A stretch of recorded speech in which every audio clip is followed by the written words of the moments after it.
You know, sometimes all you need is 20 seconds of insane courage. Just literally 20 seconds of just embarrassing bravery.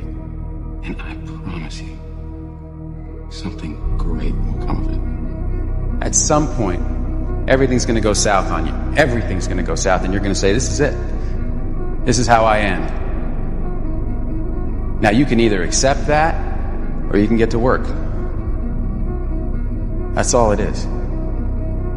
Stop waiting for life to be easy. Stop hoping for somebody to save you. You don't need another person lying to you. Things don't all add up. But you're resilient. Face some hard facts and you could have an incredible life. You cannot wish for a strong character and an easy life. Each is the price of the other. What if what you're going through isn't hard? What if you're just sensitive? Someone who started with nothing finally run a big enterprise. A mother who was on welfare, now she owns her own business. In addition to my story, I wish I had a lot more. And if all of them told their story, guess how they would probably wind up their story? They'd probably say, just like me, why not you? If we can read, you can read. If we can change, you can change. If we can figure it out, you can figure it out. If we can turn it around, you can turn it around. There isn't anything you can't accomplish. That's what those testimonials would say. And so I want to say it to you personally. Why not you? You've got the brains, you've got the stamina, you've got the vitality, you've got the interest, you've got your life ahead of you, you've got the future. You can do it. If anybody can do it, you can do it. If one of us can do it, hey, we all can do it. Obsessed. It's okay to be unbalanced for a while. It's okay. Don't be all this stuff people say, you got to be balanced. To be the best in the world at what you do. It's not about being a Navy SEAL, people. The best at what you do, you have to be unbalanced to find every bit of energy and strength that you have to pull it off. Then you get balanced once you become great. Extreme ownership is, this went wrong, this failed, didn't accomplish this, and it's not the fault of my boss, it's not the fault of my girlfriend, it's not the fault of my parents, it's not the fault of the weather, it's my fault. And I'm gonna take ownership of it, and I'm gonna fix it. That's what extreme ownership is. And this is a very difficult thing to do because it hurts. Because when you look around at your life, and you look around at your job, and your financial situation, and your relationship, and your physical health, and when you look at all those things, and all the problems that you may have with those things, and you say, the reason I have all those problems is because of me, that can hurt. That can sting. And a lot of times our ego rejects that and makes excuses and lies. And then we don't have to change anything. And then nothing changes. Felt like a lot was getting to me. It was a lot of pressure. Felt like things were just kind of hard and tough, and I wanted to just quit, to be honest. I felt like I lost a lot of faith in myself, and it was getting really hard to just push through. And I didn't quit. Obviously, we're here today, but this morning after prejudging, I had that same cry in the bathroom, but this one was a cry of gratitude and pride that I had pushed through and gotten through that. And it's these moments, it's this journey, and like I felt this before having the trophy around my neck. It's the journey, it's the experience, it's knowing that you pushed past times where you wanted to quit. And you got shit done. You pushed through it. So to everyone out there whose dreams are scaring you, whose dreams make you want to quit, just don't quit. It's good. Your dreams should be big, they should be scary. Just keep pushing through. I have this thing I say, champion mentality. It's not about winning, it's not about a trophy, it's about having no quit. It's about giving everything you have so that when you show up on game day, before the results are over, you're proud of yourself, you know the work you put in. Be formless, shapeless, like water. Now you put water into a cup, it becomes the cup. You put water into a bottle, it becomes the bottle. You put it in a teapot, it becomes the teapot. Now water can flow, or it can crash. Be water, my friend. Take some ownership. Your life is exactly what you wanted. Because every day, you've had choices to make. You're responsible and credible for every single choice. The small ones that you don't even remember, you don't even think anyone else will have credibility or ownership of. Some do have ownership of them. The little tiny nuggets of life. The harder paths. the little tiny seeds that bear the fucking great oak in the forest. They all get planted one day, the little saplings before they turn to the monster. On your account, every single day, you've made the choices. You have to explore, examine the insides of yourself. And what do you really want out of life? Your friend and a lot of people out here just don't fucking want it. So guess what? Have fun with your life. Go from 3 to 350 to 400 to 450 to 500 because you don't want it. And that's the harsh reality. I can't give you shit. You can't give them shit. I can give you ideas. But at the end of the day, when I was losing the weight, I had to miserably wake up every morning in the cold because it was Indiana, November when it started. I was miserable. This is your new life. Take it or leave it. There's no happiness about it. There's no peace behind it. It sucks. It just sucks. Self-love is holding yourself to a higher standard than anyone else does. That's really interesting to me. I think it's believing in the 85-year-old version of you, who's exactly who you want to be, and then ruthlessly looking at the discrepancy between the pittance of a human that you are now compared to that man or that woman, and then step by step breaking down the many differences and starting on the first one and pulling the thread. Being able to continue doing something without seeing the results of your work is one of the best competitive advantages, because everybody else is feeling the same discomfort that you are. Everybody else is going, I don't know if this is going to work, and this is hard, and why is no one telling me that I'm doing a good job, and fuck, another day with no plays, that's stupid. Go. Yep. It's you, when all that fear that's in your head, all the what ifs and the scenarios that you create inside your own mind that are way worse than anything that is actually going to happen, they all disappear when you go. So just take action and start moving forward. And that is the moment that can last a million years, is waiting to go.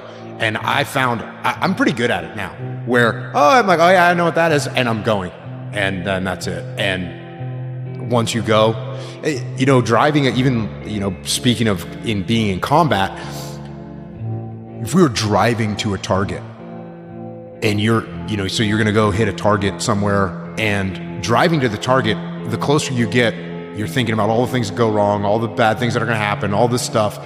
When one of my guys gets wounded, what if they have IEDs in the yard? Like, there's a bunch of things going through your mind. Once you stop, get out of the vehicle, all those things go away. Yep. And you're doing the thing, and you're not worried about it anymore.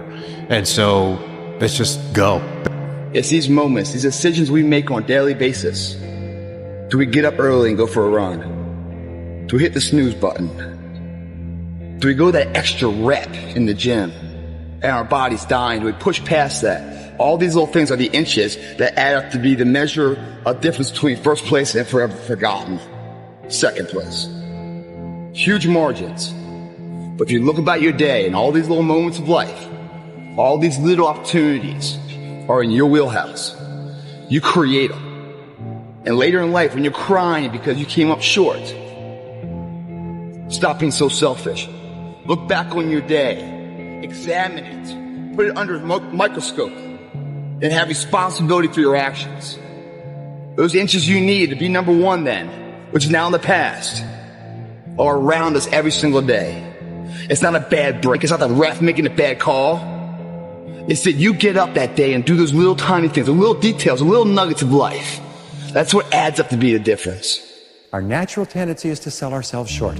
Our natural tendency is to think of the reasons why we can't before we think of the reasons why we can. So the key to breaking ourselves out of the comfort zone and breaking ourselves loose of the shackle of helplessness is courage and confidence. We neutralize the antidote to fear and ignorance is desire and knowledge. And the more we learn about what we want to do and be and have, the more we believe that we can do it. The more we believe that we can do it, the more willing we are to try. And the more willing we are to try, the more likely it is we will succeed. What is the first part of triumph? The first part of triumph is to try. If someone can make their dream become a reality, then it's possible that you can make your dream become reality. And so as you begin to look at where you want to go, beginning to embrace that, it's possible. I'm blessed and highly favored.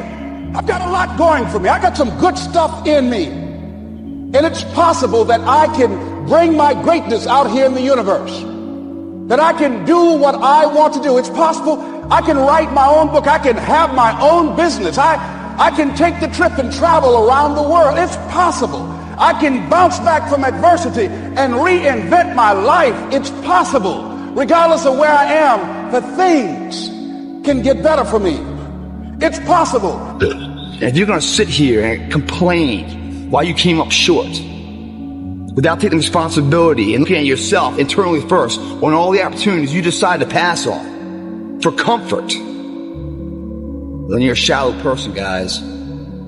If your day doesn't challenge you, don't ever expect to be changed by it. They go hand in hand, especially in the physical arena, guys. Strength is not from the efforts in a physical state. No. It starts with an undying will, belief that the journey you're about to embark on is a winnable course of action and that you can do it better than anyone's done it before. That belief is so ingrained in the will of the individual that creates the driving force of physical strength to turn into a maturity of something. You don't become confident by shouting affirmations in the mirror, but by having a stack of undeniable proof that you are who you say you are. Outwork your self-doubt. Yes. That's nailed. Nailed. Completely nailed. Yes, because a lot of people will, and some of these motivational people out here, it's the funniest thing in the world to me. They'll go and say, when you wake up in the morning, pound your chest, and look at yourself in the mirror and do all this fucking bullshit. I hope it works. What works for me is that everyday resume, the things I know I've accomplished, the things I know I've done, real hard work, the real calluses on my mind, the real calluses on my hands.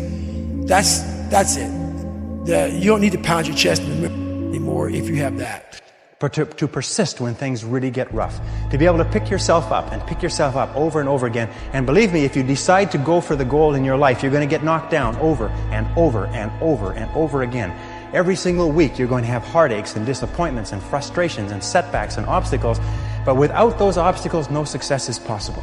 You see, the only way we can be successful is if we develop momentum. And we cannot develop the momentum unless we are struggling with obstacles. And struggle with adversity goes hand in hand with all great success.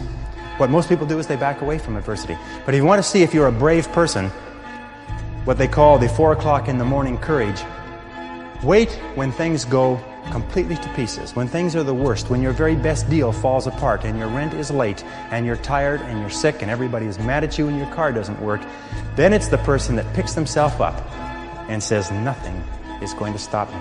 You know, the best quality in the world that you can develop, and I give it to you because I made it my life's habit to develop this quality. I hope I've got it, I don't know for sure. But the quality is to develop the quality of being unstoppable. Develop the quality of being unstoppable. Say in yourself that no matter what life throws at me, it'll never stop me. No matter how rough it gets, I will never quit. And nothing will ever stop me. Make the decision that you can be tired, you can be worn out, but nothing is ever going to stop you. Your brain needs small proofs. So do this today.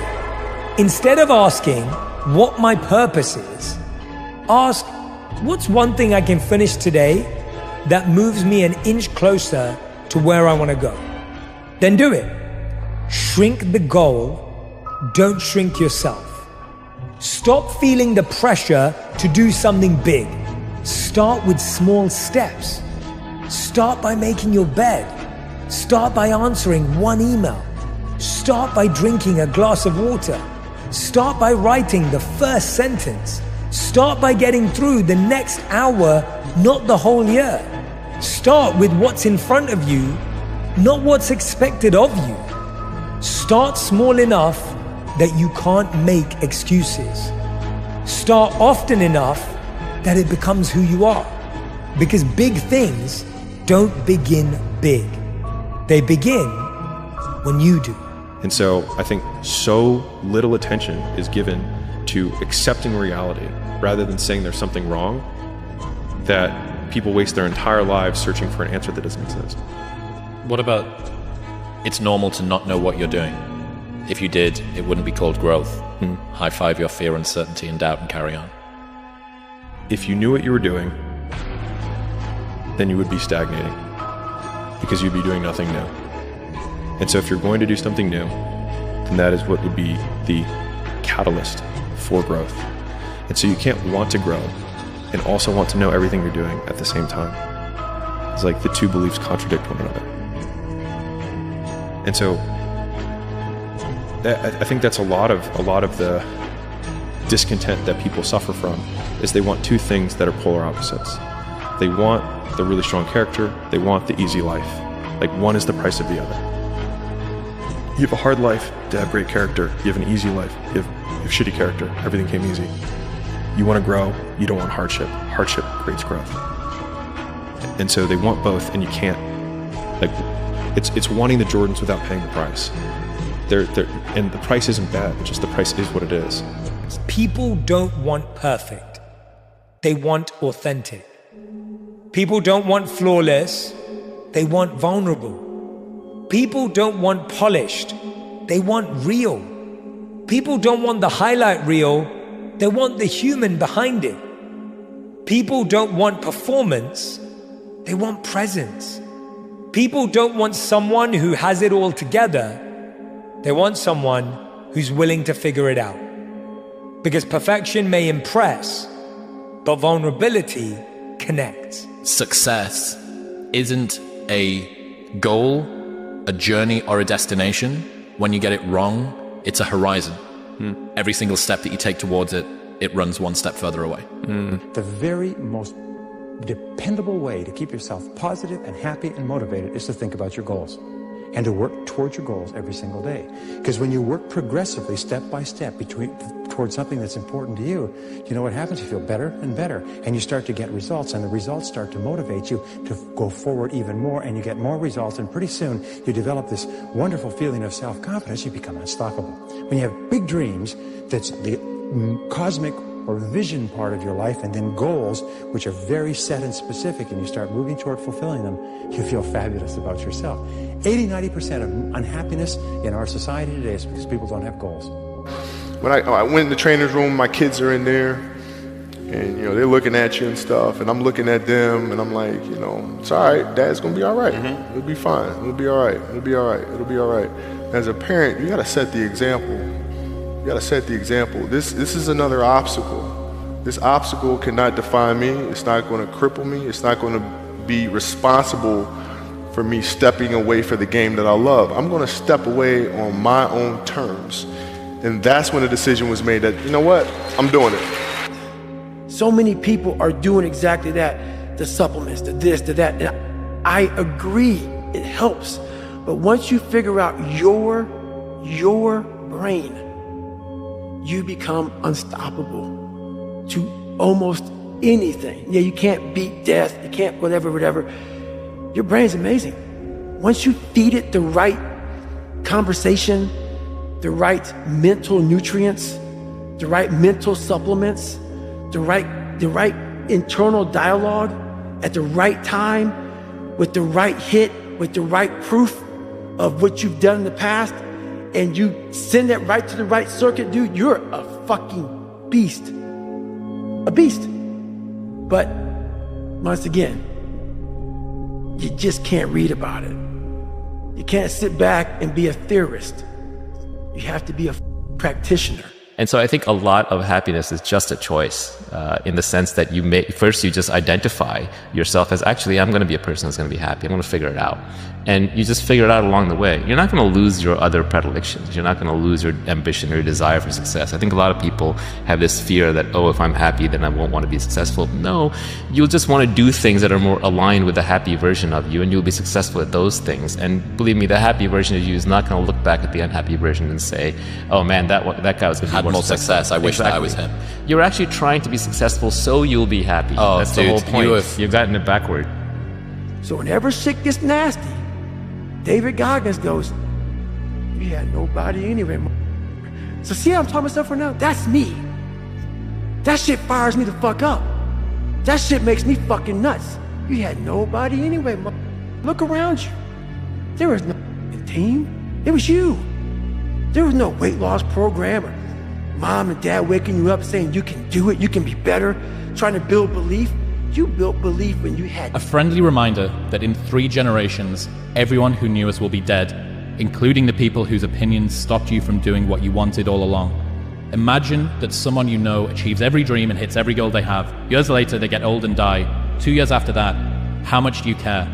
About as much as everyone else will if you accomplish your goals and dreams. Do it for you. When you start behaving like a winner and when you start being a winner. And most people don't get the fast enough feedback loop to know that they're on the right path when they are taking these first steps in the right direction, because they have this really big goal, but they forget that with that really big goal comes the even longer delay that it takes to get there, while still continuing to act with no feedback from society. No positive reinforcement. No whatsoever. Nothing. And I think that's like, if I actually had to put a real, like what has worked so well for me and why the input over the output focus has been so powerful, is that I can extend the time horizon basically indefinitely, because the goal is me and then the external goals occur. The more trust you have in your superconscious mind, the faster it works for you. And the more calm and confident you absolutely believe that something will show up. And the more you practice with it and the more confidence you have, the faster it works for you. Pretty soon it gets to the point where you can think a thing and realize it very, very quickly. I used to do this when I was first understood this, when long distance charges were very high back in the 80s, is I would visualize the person I needed to talk to on the other side of the country, and they would phone me. And I could do this over and over again, rather than me phoning them for 30 or 60 minutes. I'd visualize and they'd phone me. I just put it into the superconscious mind. I say, he or she will call by 11:30. By 11:30, the phone rings. And do this over and over again. And the more confidence you have that it will work, the more rapidly it works for you. It merely requires a step of faith, a mental step of faith.